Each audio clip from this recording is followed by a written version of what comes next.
Welcome, friends. I suspect most of you know me, but for anyone who's new tonight, my name is Heather Dale. I know a lot of you from my travels throughout the historical reenactment communities of the world. I've always loved the Middle Ages, the Renaissance, stepping away from the cars and computers of the 21st century and meeting with like-minded people who love the concept of chivalry, of personal courage, loyalty, and the sense of adventure that we get from the past. Tonight, I am inviting you all to a very special Bardic Circle with me. Probably the biggest Bardic Circle we've ever created. I know many of you are in various different countries, and in our own way, we're all in different kingdoms and principalities in our own minds. And so I am going to invite you all tonight to join with me in Eldamir. For tonight, I am stepping into my guise as the bard Marion of Heatherdale, as so many of you know me. And tonight we're going to share stories and songs and tales that are inspired by the Middle Ages, but that also come from the historical reenactment communities today. Enjoy, turn the lights low, light a candle if you can, and imagine that we're all around a fire with the crickets chirping, the smoke rising into the night sky. My only regret is that I can't point to one of you and say, do you have a poem to share, or a story, or a song? Enjoy. Come, ye bearer of a rose's cup, favor of a queen. Come, ye bearer of a rose's cup, join your voice with me. Harpers, pipers, fiddlers all, come and gather near. Come and join the voices of the bards of Eldamir. Come, ye bearer of a woven ring, token of a peer. Come, ye bearer of a woven ring, give them songs to hear. Drummers, choirs, poets all, come and gather near. Come and join the voices of the bards of Eldamir. Come, ye bearer of a northern band, symbol of the bear. Come, ye bearer of a northern band, lift your dreams to share. Lord and lady, peasant peer, come and gather near. Come and join the voices of the bards of Eldamir. Oh, come and be the voices of the bards of Eldamir.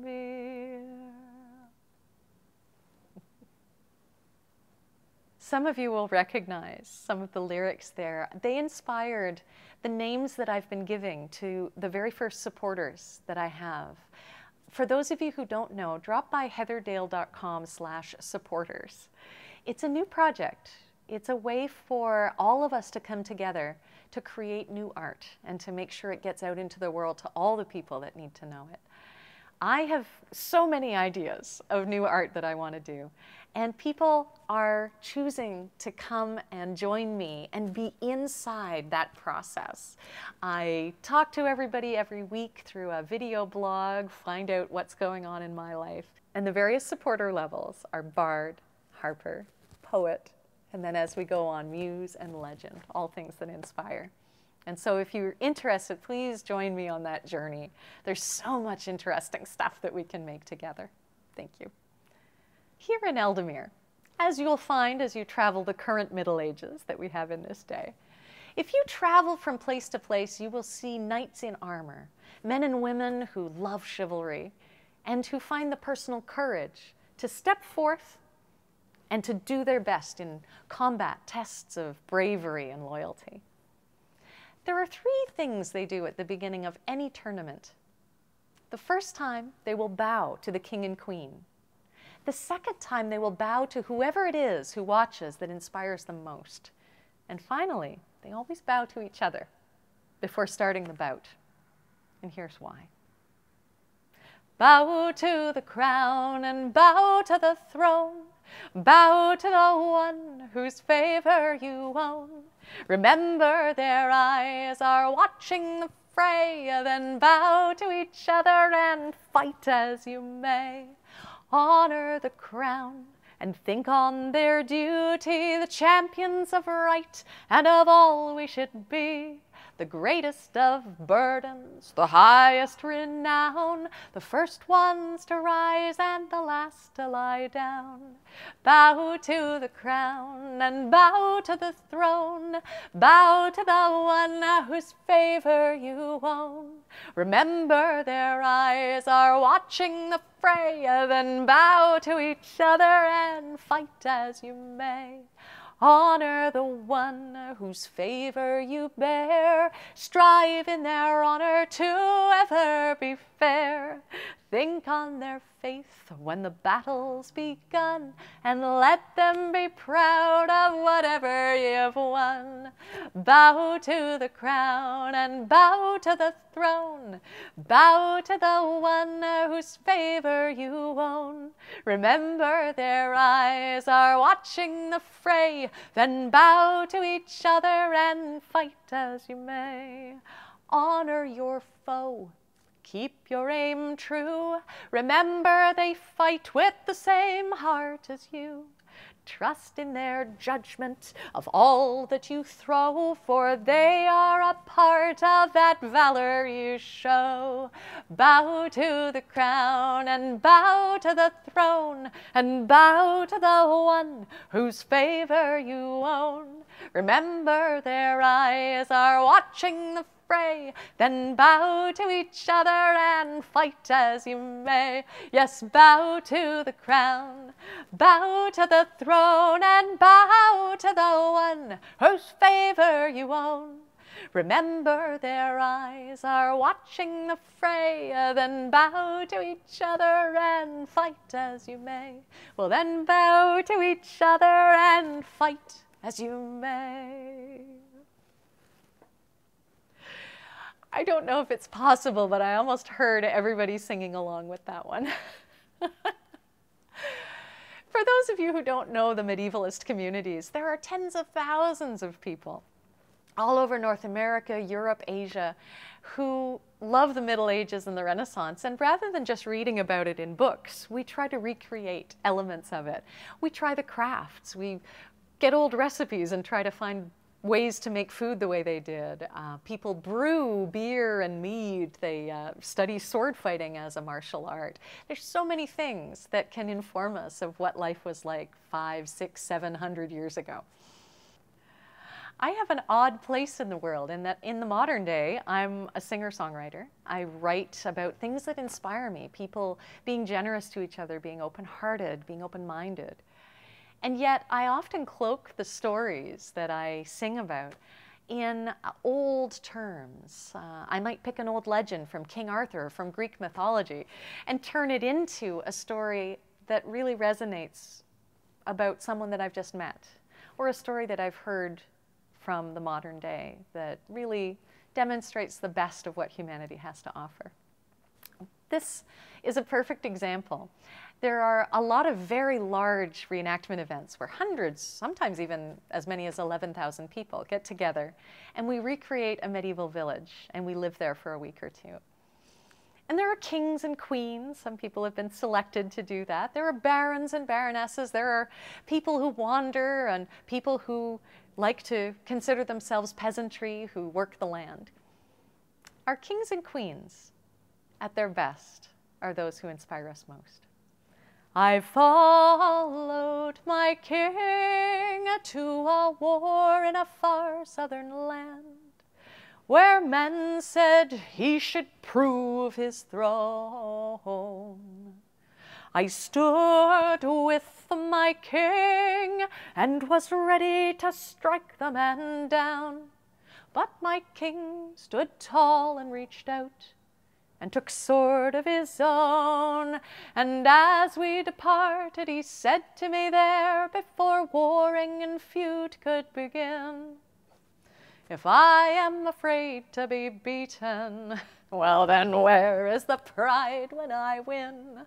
Oh, in word and deed I follow my king, the wisest among us and fair. In word and deed I follow my king, the wisest among us and fair. I followed my king to the door of a vigilant squire, but men stood there and barred the way.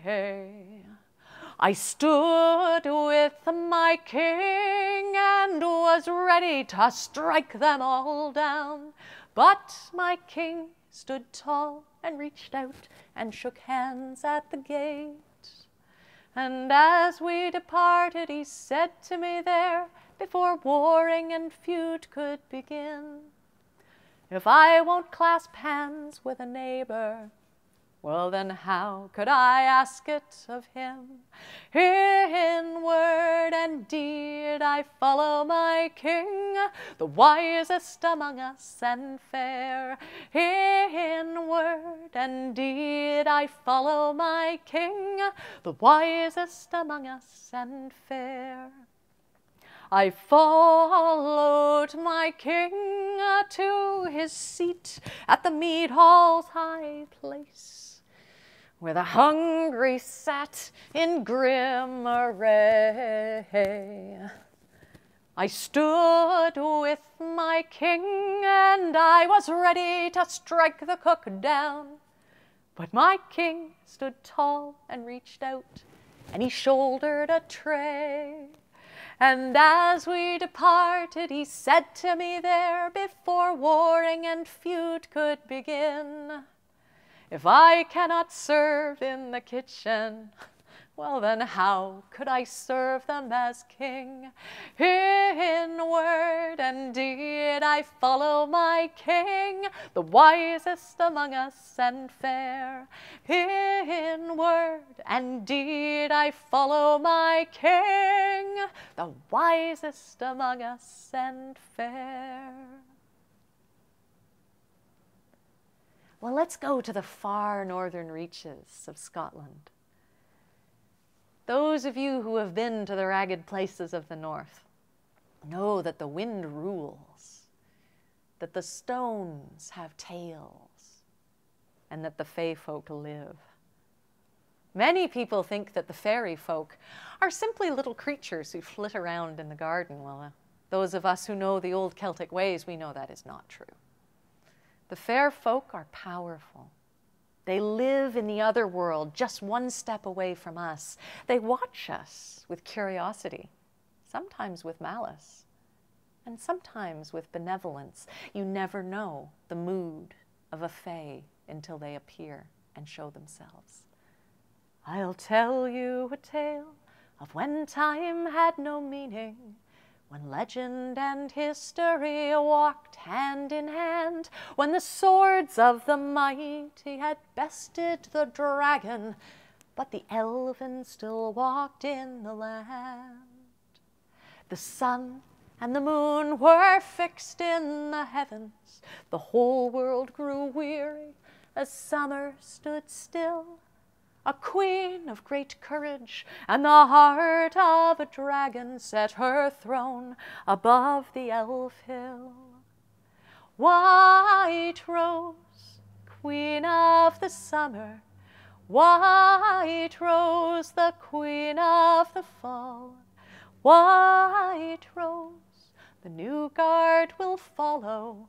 White Rose, the old guard will fall. The queen on her throne called the elven before her and said, look around you, time should march on.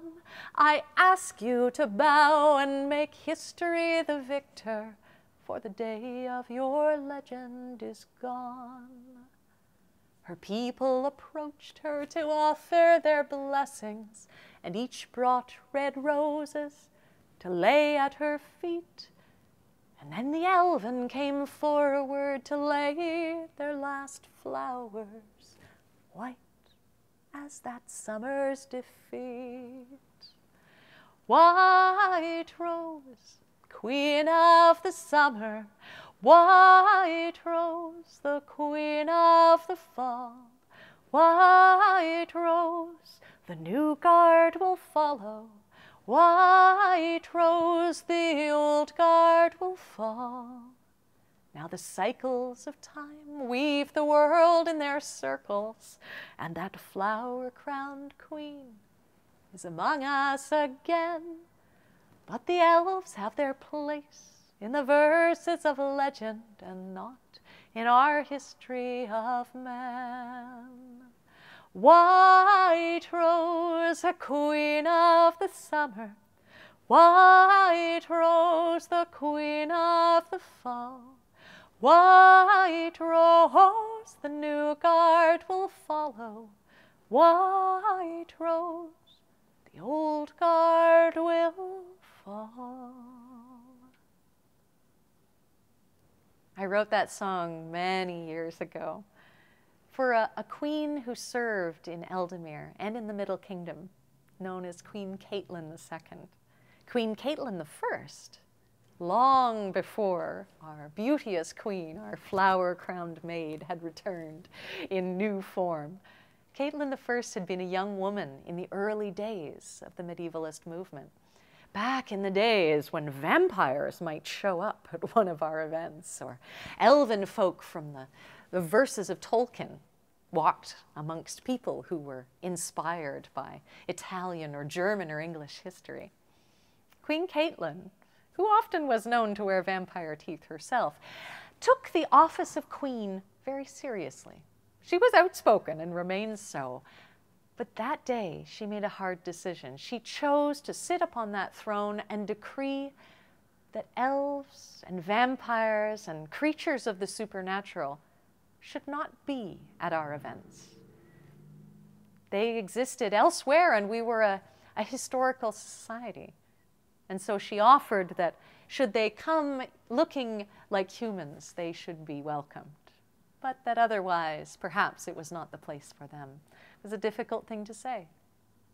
Many felt it was the wrong thing to say, but Caitlin kept to her. But Caitlin kept to her. But Caitlin kept to her decision, and with grace she ruled the Middle Kingdom. When the day came for her to step down, it became clear that the other queens of the known world were so incensed by her that they would refuse to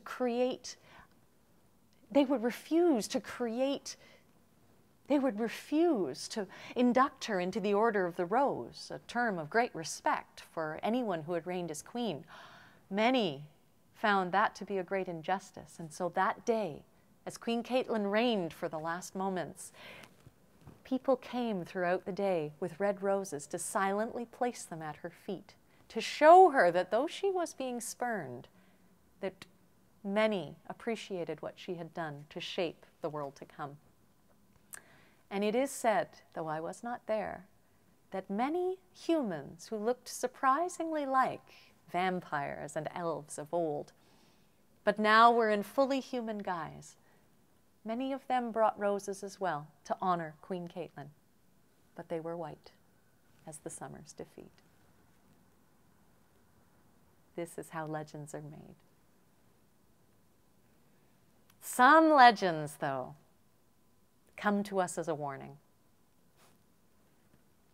Those of you who know the Fae know that sometimes they take away human children. They do it because of a lark. They find them interesting as servants, and they keep them for 100 years. They always replace in the cradle an image of the child, but the parents soon learn that it is not a human babe. The wind blows low and mournful through the strath of Dalnacree, where once there was a woman who would a mother be. For 12 long years a good man's wife, but ne'er the cradle filled, a mother of a changeling child from 'neath the fairy hill, a mother of a changeling child from 'neath the fairy hill. She travelled to the standing stones and crossed into the green, where all the host of elven folk were standing there unseen. Through the night she bargained with the queen and fairies all, and she left for home at dawning with a babe beneath her shawl. Oh, how their home was joyful with a son to call their own. But soon they saw the years that passed would never make him grow. The fairies would not answer her. The stones were dark and slept. A babe was all she'd asked for, and their promises they'd kept. So the wind blows low and mournful through the strath of Dalnacree, where once there was a woman who would a mother be. For 50 years she rocked that babe. It's said she rocks him still. A mother of a changeling child from 'neath the fairy hill, a mother of a changeling child from 'neath the fairy hill.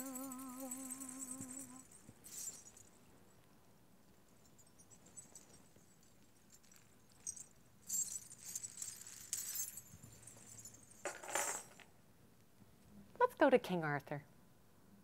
The world of Camelot was one of the things that drew me into the current Middle Ages, as we like to call the medievalist world in the modern day. Arthur's quite the character. He was not wise when he was young. Far from it. He was never expecting to be king. He was a young boy raised in obscurity and didn't know his own bloodline. But when war came to his land, he stood forward and he defended his people. And for the rest of his life, he was held to a high standard. He held everyone, including himself, to the rule of law. His best friend, Lancelot, the foremost of his knights, was stood at his side and fought in every battle. And Lancelot had eyes for Guinevere, Arthur's wife. It happens. How do you dictate to the heart where it will find its home? For years, Guinevere and Lancelot knew each other's feelings, but they stayed true to the vows they had made. Guinevere lived a long life with her husband, but as in the last song, she never had a child, much as she wished for one. That loneliness ate at her. And Arthur was away many times, and we don't know what conversations Arthur and Guinevere had in those low, difficult times, what Arthur offered to make her comfortable with life while he was away, what he understood. Lancelot, for his part, was conflicted. He was Arthur's brother, as near as anything could make it. And yet, he knew pain. He understood Guinevere's distress and loneliness. Guinevere herself was human, as we all are. Everyone in the Victorian era seemed to point the finger at the queen. Oh, she fell into Lancelot's arms. She seduced him. Oh, how could she be such a faithless wife? Well, we all know that's a difficult story to tell unless you're one of the people. All we know is that one day, Mordred, one of the new knights, the son of Morgan Le Fay, Arthur's sister, he burst into the queen's chambers, which would have been an insult of the highest order, but there he found the queen with her love, Lancelot. Oh, that scandal and that stain cast away Mordred's actions. No one cared for what a delicious secret he had uncovered. As I said, Arthur held himself and all his people to the rule of law. And so Guinevere was shut away, and only Lancelot, in chains, was brought before the Knights of the Round Table and Arthur himself to explain his actions and to try to justify what he and Guinevere had together. Every knight had his own opinion, and Arthur was caught between love and duty. King Arthur's knights, they filled the table round, save for one who stood before them. For once without a weapon, for once he stood in shame. The trial's charge was treason and betrayal of an oath, and should his guilt be proven, death would fall on traitors both. The knights would counsel Arthur's hard decision, and Lancelot, his head held high, said, I'm tried for love of Guinevere. My crime was love. Well, the first to speak was Kay, with sharpest tongue. He is a man like any other. The word of kings command him, but his heart does not obey. For all his strength and boldness, this knight's spirit is too weak. His crime has no excuses, and no favors may he seek. The laws of kings don't bend and can't be broken. And Lancelot, his head held high, said, I'll stand for love of Guinevere, for pride in love. Well, I know this knight right well, spoke bold Gawain. He has ever stood beside me. With steel he's answered insults and defended chivalry. And oft this man contended for the honor of your wife. His actions were not proper, but should not cost him his life. His service past should earn of you some mercy. And Lancelot, his head held high, said, I fought for love of Guinevere. I'll fight for love. Sir Tristan spoke, I love my uncle's wife. For her I gladly suffer, and she is my heart's delight. Iseult, the one who tempts me, and yet she for whom I'm pure. My love for her confounds me, and is all of which I'm sure. I understand my brother's contradictions. And Lancelot, his head held high, said, I cry my love for Guinevere, and I've cried for love. Spoke Galahad, the purest of them all, have no fear of predilection, for though he is my father, he is my source of shame. He joined in sinful union with my unbeguiling mother. And for all his claim at virtue, he has gone and bed another. The laws of God declare this act damnation. And Lancelot, his head held high, said, I lie in love with Guinevere. I lied for love. So as Arthur wept, he called the wrath of heaven on those lovers who'd betrayed him. On the night he had called brother and thought worthy of his trust. On the queen who'd hid deception, yet could say she loved him still. For lost innocence and beauty, and injustice for their guilt, King King Arthur knew the only price for treason, and Lancelot, his head held high, said, I'll die in love with Guinevere. I'll die for love. I'll die for love of Guinevere. And I'd die for love. I'd die for love.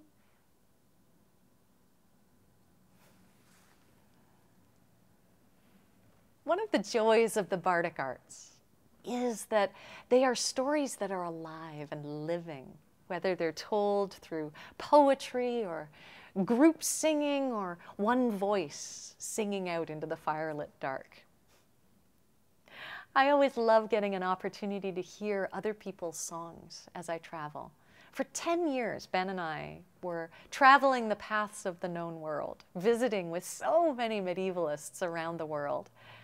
It's a true joy, and it's one of the things that I count as the greatest blessings of my life, the number of people I've been able to share music with over the years. I'm going to sing a couple that are either collaborations with songs that are either collaborations with people that I've met along the way, or that people have given me kind permission to perform on my own. The first one is a song that I wrote the music to, but the lyrics are by Peter Westergaard, who is very, very dear to me. And in the Society for Creative Anachronism, SCA.org, the biggest medievalist group out there, he is known as Maestro Piero di Paxiti da Vincenza. So this one is for him. Have you ever been on the road between holes, when the sun falls away and the darkness turns cold, and the moon will not rise till the night has grown old, and the only things left are the stars? Those born for the sea, with its roll and its swell, know the faces and names of those patterns so well. And each night on the ocean's a story to tell, but the only observers are stars. Those born for the earth who do work by their hand, they sweat and exert their will over the land.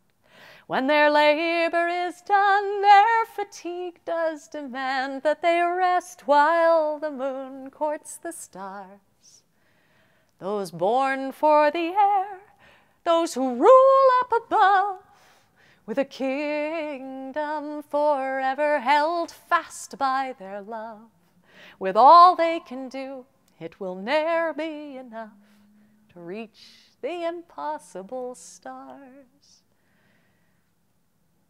Those born with the fire within burning bright are inspired by moon glow so cool in the night, and the fiery, passionate sun shares her light, but there's no lady gentle as stars. So to those of low bearing and those born to fly, to those who sweat, sing, and sail under the sky, as we're born and we love, we grow old and we die. Watch impassive, eternal the stars. As we're born and we love, we grow old and we die. Watch impassive, eternal the stars.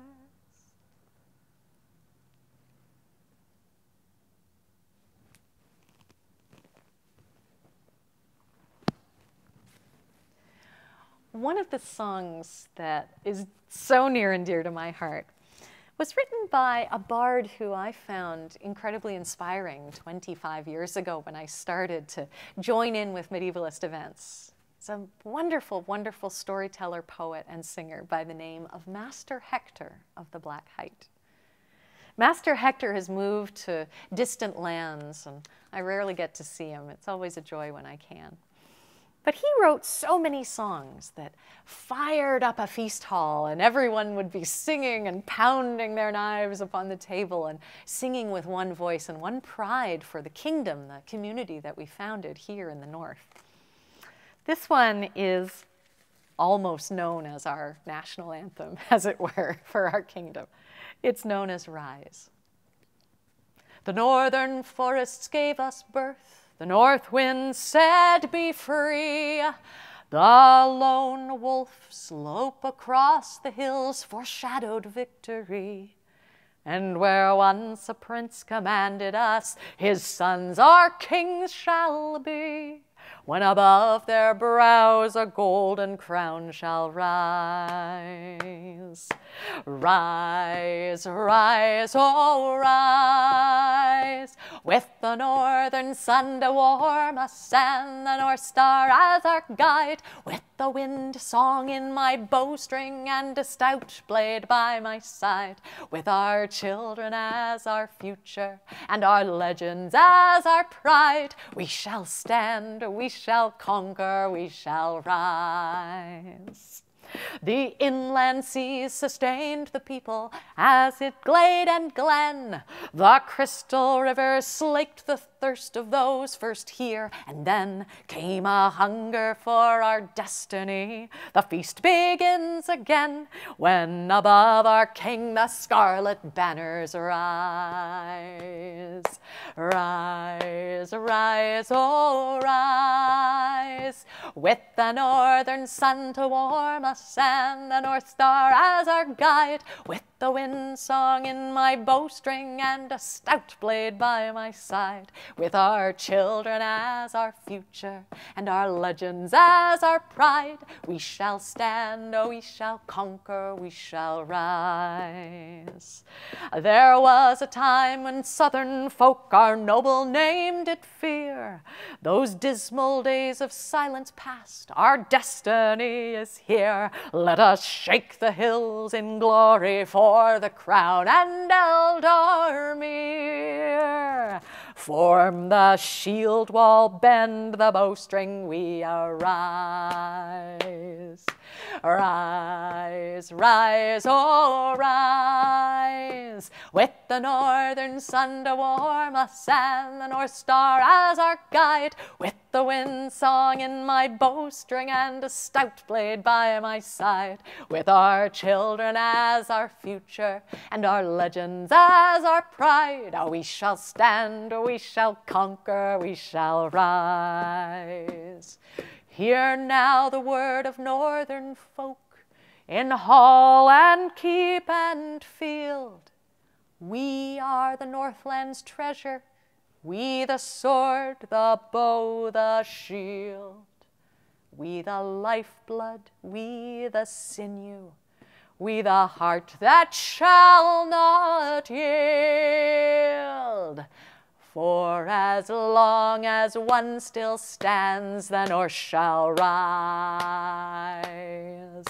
Rise, rise, oh rise, with the northern sun to warm us and the North Star as our guide, with the wind song in my bowstring and a stout blade by my side, with our children as our future and our legends as our pride. We shall stand, we shall conquer, we shall rise.